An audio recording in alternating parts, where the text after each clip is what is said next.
अस्सलाम वालेकुम 7 क्लास। आज हम आपकी उर्दू की किताब का सबक नंबर 4 पढ़ेंगे, जिसका उन्वान है नज़्म व ज़ब्त। तो चलिए आप लोग अपनी किताब ओपन कर लें, सफ़ा नंबर 18 है। स्टार्ट करते हैं। नज़्म व ज़ब्त दो लफ्ज़ों का मजमुआ है, ठीक है। और नज़्म का मायनी है किसी काम को तरतीब के साथ, खूबसूरती के साथ अंजाम देना, नज़्म है। और उसके बाद ज़ब्त का लफ्ज़ है और उसके मायनी है रुकावट। तो नज़्म ज़ब्त दो लफ्ज़ों का मजमुआ है और ये दो लफ्ज़ नज़्म और ज़ब्त है, और जो इसके दरमियान में वाव है ये हरफ़े अतफ़ है, ठीक है। यानी दो इस्मों के दरमियान ताल्लुक पैदा करना, ठीक है, वो हरफ़े अतफ़ होता है। तो ये दोनों लफ्ज़ के दरमियान जब वाव आ गया तो ये मुरक्कबे अतफ़ी बन गया, ठीक है। तो इनका मायनी हुआ कि किसी काम को खूबसूरती के साथ और तरतीब के साथ सरअंजाम देना, ठीक है। किसी काम को किसी कानून के, किसी कायदे के दायरे में रह कर करना, खूबसूरती के साथ किसी ख़ास नस्बुलैन या किसी अच्छे मकसद के लिए जो सरअंजाम देना है एक ख़ास तरतीब के तहत, तो उसको नज़्म व ज़ब्त कहा जाता है, ठीक है। तो सबसे पहले तो मैं आपको कुछ थोड़ा सा इसके बारे में बता दूं कि नज़्म व ज़ब्त जो है वो क्यों ज़रूरी है। नज़्म व ज़ब्त हमारी ज़िंदगी में बेहद अहमियत का हामिल है। हम कहीं भी जाएं, कहीं भी सफ़र करें या कोई भी हम कायनात का निज़ाम देख लें, नज़्म व ज़ब्त हर चीज़ में होना ज़रूरी है। जिस तरह अल्लाह ताला का एक निज़ाम है, कुदरत ने एक निज़ाम बनाया है कि चाँद अपने वक्त पर, सूरज अपने वक्त पर निकलता है और अपने वक्त पर गुरूब होता है, चांद अपने वक्त पर आता है और अपने वक्त पर चला जाता है। इसी तरह से इबादात जो है उसमें भी नज़्म व ज़ब्त नजर आता है कि एक जो है टाइम की पाबंदी करते हुए हम नमाजें अदा करते हैं, ठीक है। और इसी तरह से और दूसरी इबादात भी जो है वो मखसूस अय्याम में अदा की जाती हैं, जिस तरह से रोज़ा है, हज है, ठीक है, और ज़कात है। तो ये सारी जो चीज़ें हैं ये इनसे भी ये भी एक मखसूस अय्याम में अदा की जाती हैं, तो ये भी नज़्म व ज़ब्त के अंदर आती हैं। या जिस तरह से हम नमाज अदा करते हैं एक इमाम के पीछे, ठीक है, तो ये भी एक नज़्म व ज़ब्त की उम्दा मिसाल है, ठीक है। इसके अलावा एक तालिब इल्म की जिंदगी में भी नज़्म व ज़ब्त जो है वो बेहद ज़रूरी है, ठीक है। जिस तरह हमारा दीन हमें नज़्म व ज़ब्त सिखाता है, उसी तरह हम एक तालिब इल्म की जिंदगी में नज़्म व ज़ब्त की बेहद अहमियत है। बाकी हम साथ साथ पढ़ेंगे तो आपको इसके साथ साथ आइडिया होता जाएगा, ठीक है। तो चलिए स्टार्ट करते हैं। आपके पास पेंसिल होनी चाहिए ताकि आप मीनिंग साथ साथ लिखते जाएं, और हाइलाइटर होना चाहिए ताकि आप ऑब्जेक्टिव को हाईलाइट कर सकें। सबसे पहले तो है कि नज़्म व ज़ब्त का मफ़हूम, जो कि मैं आपको समझा चुकी हूँ, और इसके अलावा नज़्म व ज़ब्त की इंसानी ज़िंदगी में अहमियत जो है कुछ मैंने आप पर वाज़े की है, और कुछ हम जब सबक पढ़ेंगे तो साथ साथ आपको अंदाज़ा होता जाएगा। और किस तरह से नज़्म व ज़ब्त पर अमल करके हम एक कामयाब ज़िंदगी गुजार सकते हैं, ये भी हम सबक में सीखेंगे। तो सबसे पहले तो ख़ास अल्फाज हैं, जिसमें पहला लफ्ज़ है इंतशार। इंतशार का मतलब है बिखरना या बेतरतीबी। इसके बाद है तगय्युर व तबद्दुल यानी तब्दीली। हशरातुल अर्ज़, ज़मीन पर रेंगने वाले कीड़े। और इसके साथ है हुस्न तरतीब। हुस्न तरतीब इंतज़ाम को कहते हैं। इसके बाद है वक़ार, इज़्ज़त, गामज़न, चलना, कार फरमाई, अमल करना, और अमलदारी, हुकूमत करना। नज़्म व ज़ब्त दो लफ्ज़ों नज़्म और ज़ब्त का मजमुआ है। हाईलाइट कर लें, दो लफ्ज़ों नज़्म और ज़ब्त, ये दोनों अरबी ज़ुबान के लफ्ज़ हैं। अरबी को भी हाईलाइट कर लें, ठीक है। यानी ये दोनों लफ्ज़ जो हैं अरबी ज़ुबान से निकले हुए हैं।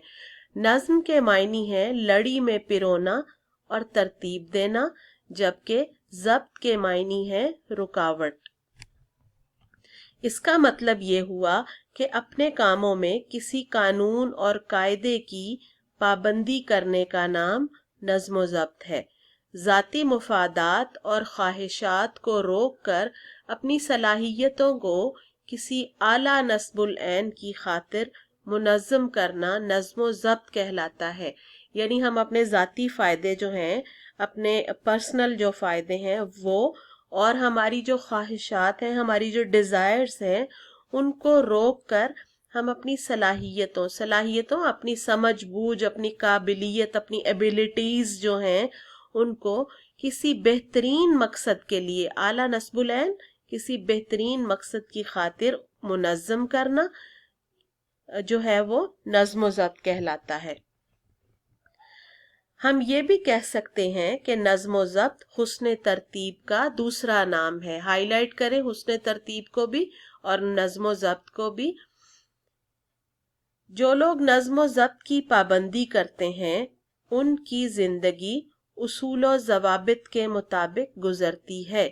یعنی جو لوگ نظم و ضبط کی پابندی کریں گے، ٹھیک ہے، جو ایک پابندی جو ہمیں کہا گیا ہے، جو رولز کو فالو کرنا ہے وہ کریں گے، تو ان کی زندگی بہترین طریقے سے گزر سکتی ہے، قاعدے اور قانون کے مطابق گزر سکتی ہے۔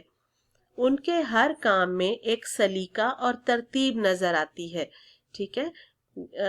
اس کے برعکس وہ لوگ جو نظم و ضبط سے عاری ہوتے ہیں یعنی محروم ہوتے ہیں، جن کے اندر نظم و ضبط نہیں ہوتا، حسن ترتیب نہیں ہوتا جن کے اندر، ان کی زندگی میں کسی قاعدے یا قانون کی پابندی نظر نہیں آتی۔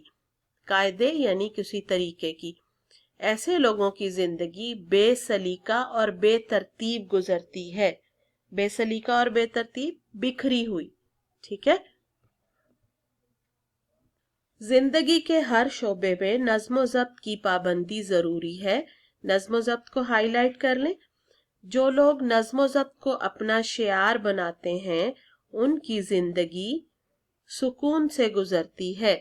شعار بناتے ہیں یعنی طریقہ بناتے ہیں، یعنی جو لوگ نظم و ضبط کو اپنا لیتے ہیں، اپنی زندگی میں شامل کر لیتے ہیں، تو ان کی زندگی سکون کے ساتھ گزرتی ہے، آرام کے ساتھ گزرتی ہے۔ جبکہ نظم و ضبط کی پرواہ نہ کرنے والوں کی زندگی بے سکونی اور انتشار کا نمونہ پیش کرتی ہے۔ بے سکونی اور انتشار کو ہائی لائٹ کر لیں اور نظم و ضبط کو بھی، ٹھیک ہے۔ یعنی جو لوگ نظم و ضبط کی پرواہ نہیں کرتے، اپنی زندگی کو نظم و ضبط کے ساتھ نہیں گزارتے، ان کی زندگی میں سکون نہیں ہوتا، ٹھیک ہے۔ ان کی زندگی جو ہے وہ بکھری ہوئی نظر آتی ہے۔ زندگی میں وہی لوگ کامیاب ہوتے ہیں جو اپنے کام کی منصوبہ بندی کرتے ہیں۔ منصوبہ بندی کرنا یعنی پلاننگ کرنا، بہترین پلاننگ کرنا۔ جو لوگ اپنی زندگی کو ایک پلاننگ کے تحت گزارتے ہیں، ایک منصوبہ بندی کے تحت گزارتے ہیں، وہی لوگ کامیاب ہوتے ہیں، ٹھیک ہے۔ اور وقت کو بہترین انداز میں صرف کرتے ہیں، یعنی وہی لوگ کامیاب ہوتے ہیں جو پلاننگ کے ساتھ کام کرتے ہیں اور وقت کو بہترین انداز میں، بہت اچھے انداز میں خرچ کرتے ہیں، استعمال کرتے ہیں۔ صرف کرنا، استعمال کرنا یا خرچ کرنا۔ نظم و ضبط کے بغیر زندگی میں کوئی کامیابی حاصل نہیں کی جا سکتی۔ نظم و ضبط کی پابندی کامیابی کی دلیل ہے۔ یعنی نظم و ضبط جو ہے وہ کسی انسان کی زندگی میں کامیابی کی ضمانت ہے۔ وہ لوگ جو، نیکسٹ پیج پہ آ جائیے، وہ لوگ جو نظم و ضبط کے عادی ہوتے ہیں، کامیابی ان کے قدم چومتی ہے۔ عادی ہوتے ہیں یعنی جو نظم و ضبط جنہوں نے اپنا لیا ہوتا ہے، جن کی عادت بن جاتی ہے نظم و ضبط کو فالو کرنا، ٹھیک ہے، کامیاب ہوتے ہیں وہ لوگ، زندگی میں کامیابی ان کے قدم چومتی ہے۔ اللہ تعالیٰ کا پیدا کیا ہوا نظام کائنات اپنے اندر ایک خاص ترتیب رکھتا ہے۔ نظام کائنات کو ہائی لائٹ کر لیں اور اس کا مطلب ہے کائنات کا نظام۔ سورج کا ہر صبح وقت مقررہ پر مشرق سے طلوع ہونا اور وقت مقررہ پر مغرب میں غروب ہو جانا نظم و ضبط کی عمدہ مثال ہے، ٹھیک ہے۔ اب آپ مشرق کو ہائی لائٹ کر لیں، طلوع ہونا کو ہائی لائٹ کر لیں۔ طلوع ہونا یعنی نکلنا، ٹھیک ہے، اور مغرب میں غروب ہونا، اس کو بھی ہائی لائٹ کر لیں۔ और नज्म व ज़ब्त को भी हाईलाइट करें, ठीक है। उम्दा मिसाल का मतलब है बेहतरीन मिसाल, खूबसूरत मिसाल, ठीक है। चांद के घटने बढ़ने में भी एक तरतीब दिखाई देती है, चांद को भी हाईलाइट कर लें। घटना बढ़ना, इसका मतलब है चांद का कम होना या बढ़ना। आपने कभी देखा होगा कि जब चांद निकलता है तो कभी ऐसा होता है कि चांद की पहली, दूसरी, तीसरी तारीखें जब होती हैं तो चांद आपको पतला सा, बारीक सा नजर आता है, ठीक है। फिर आहिस्ता आहिस्ता मोटा होता जाता है, बड़ा होता जाता है चांद, और जब चांद की 14 या 15 तारीख आती है तो पूरा चांद आपको नजर आता है, ठीक है। फिर उसके बाद 15 के बाद वो फिर चांद जो है वो घटना शुरू हो जाता है, और महीने के आखिर में जाके चांद जो है वो बिल्कुल बारीक हो जाता है, तो उसको कहते हैं चांद का घटना और बढ़ना। इसी तरह मौसमों का तगय्युर और तबद्दुल भी हमें नज्म व ज़ब्त सिखाता है। मौसमों को हाईलाइट कर लें, तगय्युर और तबद्दुल को भी हाईलाइट कर लें, और नज्म व ज़ब्त को हाईलाइट करें। तगय्युर और तबद्दुल का मतलब है तब्दीली, यानी मौसम जो बदलते हैं, जो तब्दील होते हैं, उसमें भी हमें एक नज्म व ज़ब्त दिखाई देता है। ऐसा तो नहीं होता ना कि कभी शदीद गर्मी हो रही हो तो अचानक से शदीद सर्दी पड़ना शुरू हो जाए दूसरे दिन ही, ऐसा पॉसिबल नहीं है। या शदीद तरीन सर्दी पड़ रही हो और अगले दिन फौरन ही जो है शदीद तरीन गर्मी हो जाए, ये भी मुमकिन नहीं है। तो ये एक तब्दीली जो आती है वो एक अल्लाह ताला ने उसका एक निज़ाम बना रखा है। यानी कुछ अरसे जो है वो अगर सर्दी है तो कुछ अरसे के बाद गर्मी आएगी, जब गर्मियों का मौसम आएगा, ठीक है।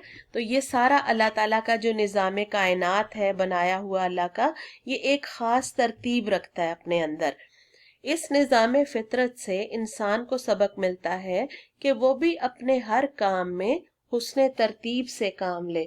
निज़ाम फितरत यानी कुदरत का जो निज़ाम है, उससे इंसान को यही सबक मिलता है कि वो अपना हर काम जो है वो बेहतरीन तरीके से, बेहतरीन तरतीब के साथ, सलीके के साथ जो है वो अंजाम दे।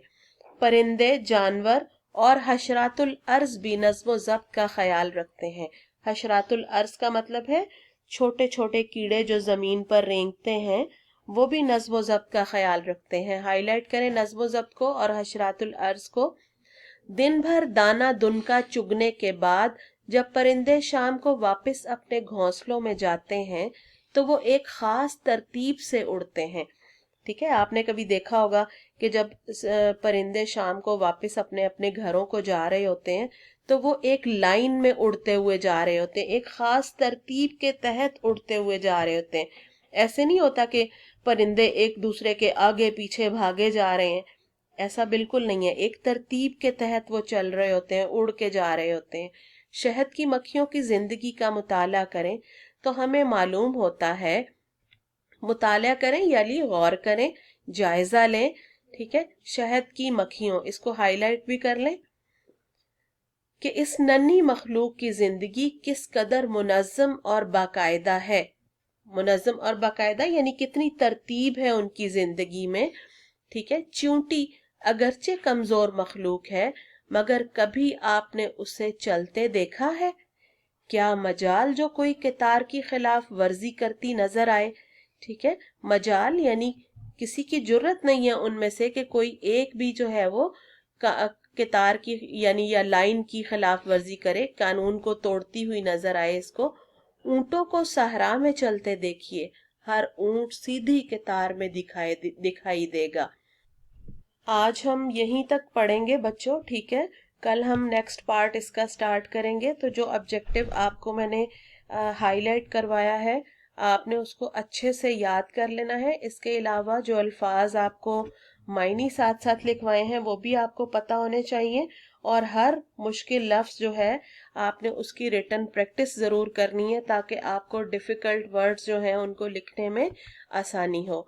तो आज की आपकी डायरी जो है वो है do book reading plus learn objective, ठीक है। ये जो जितना पार्ट हमने पढ़ लिया है इसकी बुक रीडिंग करनी है आपने दोबारा से, ठीक है। और साथ में ऑब्जेक्टिव जो है वो आपने अच्छे से याद कर लेना है, ठीक है।